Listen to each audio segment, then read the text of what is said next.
সাবধান সাবধান সাবধান, এনআইআই এর সিস্টেম থেকে সাবধান। এক্স্যাক্টলি যে সিস্টেম আমাদেরকে বিভ্রান্তি শেখায় ওই রকম সিস্টেম আমাদের দরকার নেই, সুতরাং ওই রকম সিস্টেম বয়কট করা হোক এটাই আমরা চাই। কমেন্টে সবাই এনআইআই এর সিস্টেম বয়কট লিখে যাবেন। আমরা সবাই জানি বাংলাদেশে নতুন একটি সিস্টেম চালু হয়ে গেছে, যেটা হচ্ছে কি ন্যাশনাল ইকুইপমেন্ট আইডেন্টিটি সিস্টেম, মানে যারা আমাদের সকল বৈধ মোবাইল কিন্তু বৈধ করা হবে। তা হচ্ছে কি যারা অবৈধ মোবাইল কিনবে তাদের মোবাইলগুলো কিন্তু চিহ্নিত করে বাছাই করে সেগুলো কিন্তু বন্ধ করে দেওয়া হবে। এই যে এটার উপর বেচ করে না এনআইআই এর সিস্টেম, এটার উপর ভিত্তি করে আপনার সাথে এমন কিছু ঘটনা ঘটে যেতে পারে ইন লাইফে যেটা আপনি কল্পনাও করতে পারবেন না। আপনার যদি একটা অ্যান্ড্রয়েড ফোন থেকে থাকে, আপনার হাতে যদি একটা মোবাইল থেকে থাকে, সেই মোবাইলের উপর ভিত্তি করে এবং এনআইআই এর সিস্টেমকে ঘিরে আপনার সাথে এমন একটা ঘটনা ঘটে যেতে পারে যেটা আদৌ আপনার কল্পনার বাইরে, যেটা আমি এখন বললে আপনি বুঝতে পারবেন। এই জন্য আমি আপনাদেরকে সাবধান বলছি। হ্যাঁ, আপনি যদি এই গুরুত্বপূর্ণ কথাগুলো শুনতে চান বা এটা সম্পর্কে জানতে চান, তাহলে রিকোয়েস্ট করবো watch this full video. So let's get started.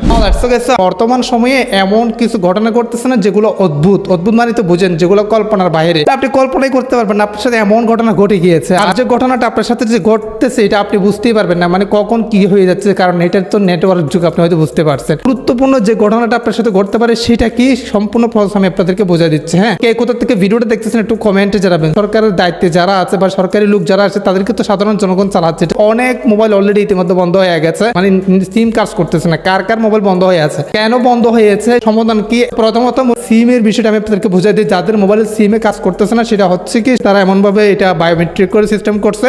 একটা ডিভাইসটা কেনার পর ফার্স্ট যে ব্যক্তি ওখানে সিম ঢুকাইছে সেই ব্যক্তির সাথে এটা অটোমেটিকলি কি হয়ে গেছে, মানে রেজিস্টার হয়ে গেছে। এখন যদি সেই মোবাইলটা আবার বিক্রি করতে চায়, সেক্ষেত্রে ফার্স্ট যে ব্যক্তি ওই মোবাইলটাতে সিম ঢুকাইছিল ওই ব্যক্তিকে আবার প্রয়োজন হবে। ওই ব্যক্তিটাকে কোথায় পাবে? ওই ব্যক্তিটাকে আনবে, রেজিস্টার ট্রান্সফার করবে, ডিরেজিস্টার করে আবার নতুন ভাবে যাকে বিক্রি করবে তাকে রেজিস্টার করবে। এত কাহিনী কে ভাই? আমরা ট্যাক্স দিয়ে দেশে চলতেছি, এত বিভ্রান্তি করার দরকারটা কি সাধারণ মানুষকে? ভাই এটা সরকারের কাছে অবশ্যই দাবি জানে সবাই একটু আওয়াজ তুলবেন। এটা হচ্ছে ফার্স্ট বিষয়। অন্যথায় এটা তারা মানে ফিক্সড করার একটা ইয়া করতেছে। ফিক্সড করার ইয়া বলতে মনে করেন এই যে বাংলাদেশের অবস্থা না ভাই, যদি কোন করে ফেলে তারপর ডিটেলস করে, বাট এটা হওয়ার আগে যে একটা সিকিউরিটি, একটা সেফ থাকবে, এটা না হওয়ার মতো স্ট্রং সিকিউরিটি দিয়ে কোন একটা কিছু করবে এরকম ডিসিশন কিন্তু বাংলাদেশ নেয় না। ঘটনা একটা ঘটে যাওয়ার পর তারা কিন্তু তাড়াহুড়া করে, ঘটার আগে তারা কিন্তু পদক্ষেপ নেয় না। এটা হচ্ছে কি বাংলাদেশের সর্বোচ্চ ব্যর্থতা আমি যতটুকু মনে করি।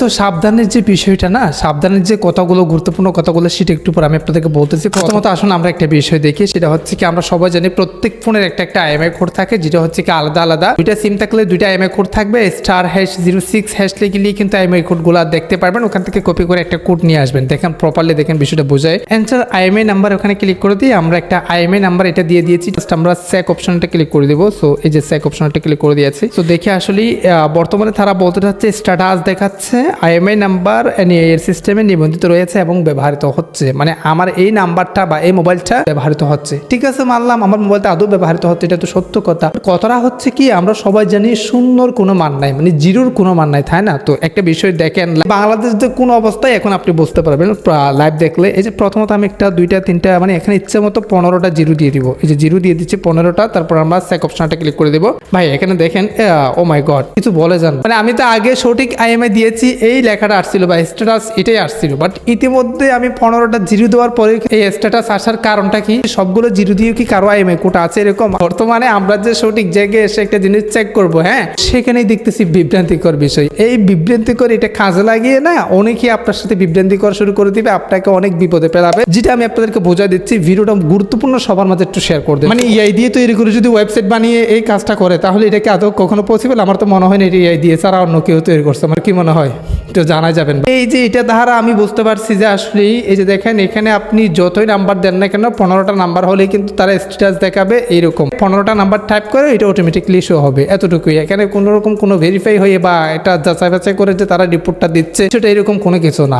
এখন মেইন যে গুরুত্বপূর্ণ বিষয়টা, এটাকে কাজে লাগিয়ে আপনার সাথে কি করতে পারে জানেন? বর্তমানে আপনি যদি ফেসবুকটা স্ক্রল করেন, মানে ফেসবুকে যদি স্ক্রল করে দেখেন যে এরকম অহরহর পোস্ট হয়ে গেছে, এটার বিষয়ে পোস্ট করতেছে অনেকে। কারো এনআইডি দিয়ে 40-50টা 100টা মোবাইল রেজিস্টার্ড হয়ে গেছে এবং কারো সিম কাজ করতেছে না, কারো এনআইআই সিস্টেম আসাতেই মানে মোবাইল বন্ধ হয়ে যাচ্ছে। মানে কি অনেক বিষয় নিয়ে এটা নিয়ে পোস্ট করতেছে। এই পোস্টকে কাজে লাগিয়ে না অনেক হ্যাকার বা স্ক্যামার কি করে জানেন? তাদের কিছু ফিশিং লিংক তৈরি করে। This video is most important for you, যদিও আপনি সম্পূর্ণ দেখলে বুঝতে পারবেন। এনআইআই সিস্টেম চালু হওয়াতেই মানুষের শুধুমাত্র খুঁজতেছে কি ওই যে এনআইআই এর যে অফিসিয়াল ওয়েবসাইট, সেটা মানে কিভাবে তাদের মোবাইলটা চেক করব। এখন মানুষ যেহেতু লিঙ্কটা খুঁজতেছে ওটার উপর বেস করে ওটাকে কাজে লাগিয়ে কিছু স্ক্যাম স্ক্যামার কিছু হ্যাকাররা কি করে জানেন, তারা কিছু ফিশিং লিঙ্কস তৈরি করে যেগুলো দিয়ে মানে যেগুলো হুবহু দেখতে ওই রকম এরকম কিছু লিঙ্ক তৈরি করে তারা কি করে মানে আপনাদেরকে শেয়ার করবে মেসেঞ্জার, হোয়াটসঅ্যাপে অথবা ধরেন যে কোনো একটা জায়গাতে বা ফেসবুকে কমেন্ট বক্সে হতে পারে, ইনস্টাগ্রামে যে কোনো একটা জায়গাতে আপনাকে শেয়ার করবে, বলবে যে আপনি এখান থেকে সহজে কি দেখতে পারেন এর সিস্টেমে বা আপনার মোবাইলটা বৈধ কিনা সেটা দেখতে পারেন। এখন আপনার টার্গেট কোথায়, ওই যে কিভাবে আমার মোবাইলটা অফিসিয়াল কিনা সেটা চেক করবে, বাট তার টার্গেট হচ্ছে কি কিভাবে আপনাকে ক্লিক করাতে পারে। সো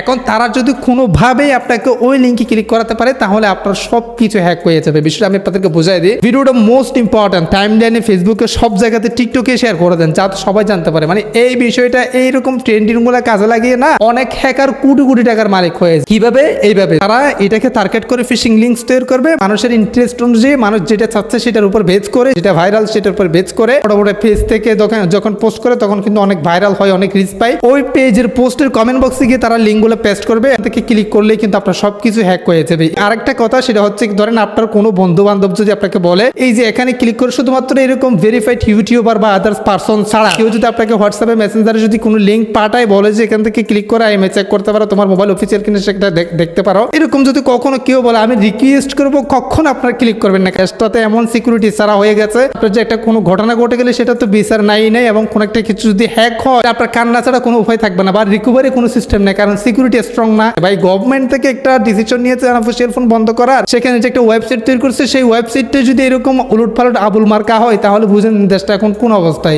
এটা গুরুত্বপূর্ণ কিনা একটু কমেন্টে জানাবেন আর সাবস্ক্রাইব করার পর এরকম ইন্টারেস্টিং ভিডিও পাওয়ার জন্য। তো সর্বোপরি মিলে কথাটা হচ্ছে কি তারা কি করতেছে সেটা নাটকটা একটু দেখেন, মানে একটু হজম করেন। আর যারা বিক্রেতা তারা তো ভাই কত কষ্ট, তারা আসলে এটা নিয়ে প্রপারলি কাজ করবে। ওই যে বললাম তারা কাজ করবে কখন, যখন মানে ঘটনা ঘটে যায়। সো গাইস সর্বোপরি আমি আপনাদেরকে এটাই বলবো যে আসলে অচেনা কোড ডায়াল করা থেকে শুরু করে এবং অচেনা লিঙ্কে ক্লিক করা থেকে সাবধান। অবশ্যই আপনারা কখনো কোনো লিঙ্কে ক্লিক করবেন না। এর মতো আজকের ভিডিও আদার্স কোনো প্রশ্নগুলো কমেন্টে জানাবেন, নেক্সট আপনার কমেন্টের ভিত্তি করে নিয়ে আসবো। সো গাইস আজকে ভিডিওটা এখানে শেষ করতেছি, অবশ্যই সুস্থ থাকবেন, দেখা হবে নেক্সট কোনো একটা ভিডিওতে। থ্যাংক ইউ সো মাচ, আসসালামু আলাইকুম।